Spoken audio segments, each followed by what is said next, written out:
आज मैं आप लोगों के लिए भीमपुत्र घटोत्कच की कहानी लेकर उपस्थित हूँ। मैं आशा करती हूँ कि आपको ये कहानी अच्छी लगेगी। तो शुरू करते हैं। घटोत्कच की कहानी। सुरंग के रास्ते लाक्षागृह से निकलकर पांडव अपनी माता के साथ वन के अंदर चले गए।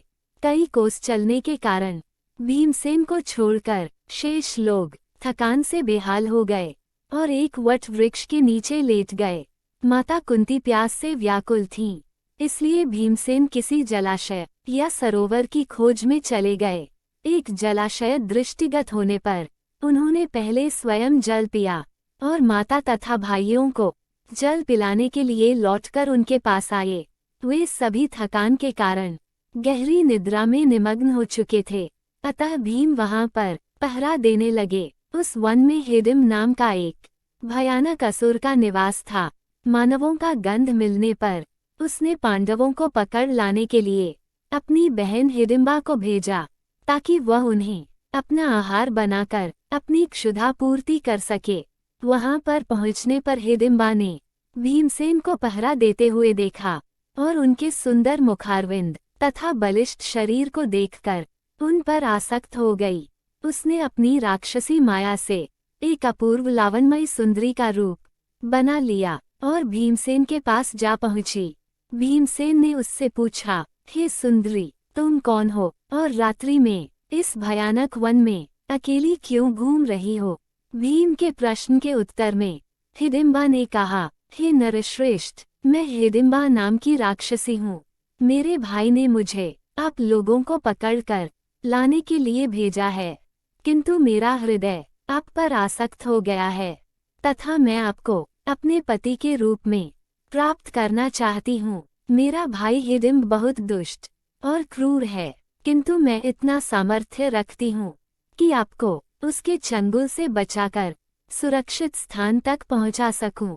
इधर अपनी बहन को लौटकर आने में विलंब होता देखकर हिडिंब उस स्थान में जा पहुँचा जहाँ पर हिडिंबा भीमसेन से वार्तालाप कर रही थी। हिडिंबा को भीमसेन के साथ प्रेमालाप करते देखकर वह क्रोधित हो उठा और हिडिंबा को दंड देने के लिए उसकी ओर झपटा। ये देखकर भीम ने उसे रोकते हुए कहा, रे दुष्ट राक्षस, तुझे स्त्री पर हाथ उठाते लज्जा नहीं आती?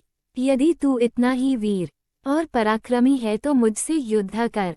इतना कहकर भीमसेन ताल ठोंक कर उसके साथ मल युद्ध करने लगे।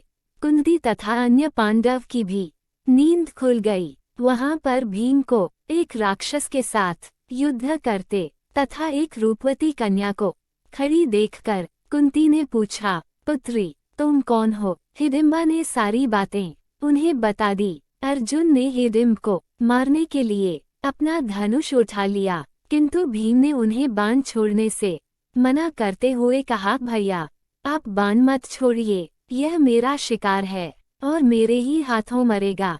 इतना कहकर भीम ने हिडिंब को दोनों हाथों से पकड़कर उठा लिया और उसे हवा में अनेकों बार घुमाकर इतनी तीव्रता के साथ भूमि पर पटका कि उसके प्राण पखेरु उड़ गए।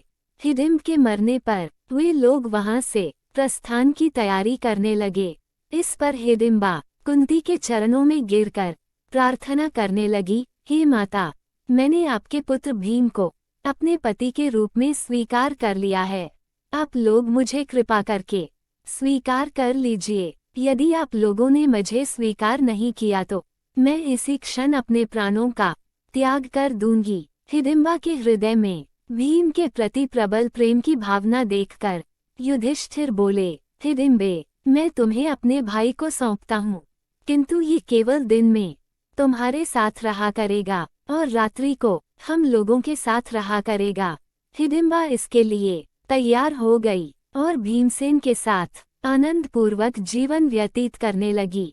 1 वर्ष व्यतीत होने पर हिडिंबा का पुत्र उत्पन्न हुआ।